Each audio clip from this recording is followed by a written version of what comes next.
വഞ്ചിക്കപ്പെട്ട നീ വഞ്ചിച്ചയാളെ ഓർത്ത് വിഷമിക്കുകയും അയാൾ സന്തോഷത്തോടെ കഴിയുന്നത് കണ്ട് നീ സങ്കടപ്പെടുകയും ഒരിക്കൽ കൂടി അയാളെ ചേർത്ത് നിർത്തണമെന്ന് ആഗ്രഹിക്കുകയും ചെയ്യാറുണ്ടോ?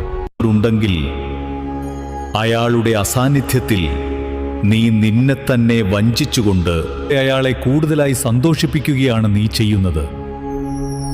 സ്നേഹവഞ്ചനയിൽ പ്രതികാരത്തിന്റെ ആവശ്യമില്ല. ആ സ്നേഹത്തിന്റെ നഷ്ടം തന്നെയാണ് ഏറ്റവും വലിയ പ്രതികാരം. എന്നാൽ ആ നഷ്ടം അനുഭവിക്കേണ്ടത് സത്യസന്ധതയോടെ കൂടെ നിന്നിട്ടും വഞ്ചിക്കപ്പെട്ട നീയല്ല. നിന്നെ വഞ്ചനയുടെ കയ്പ് നീര് കുടിപ്പിച്ച ആള് തന്നെയാണ് അനുഭവിക്കേണ്ടത്. അതിനായി നിന്നെ സന്തോഷിപ്പിക്കുന്ന കർമ്മങ്ങൾ ചെയ്യുക എന്നതാണ് ആദ്യം ചെയ്യേണ്ടത്. നിന്റെ സന്തോഷമാണ് നിന്നെ വഞ്ചിച്ചവരുടെ ഏറ്റവും വലിയ സങ്കടം.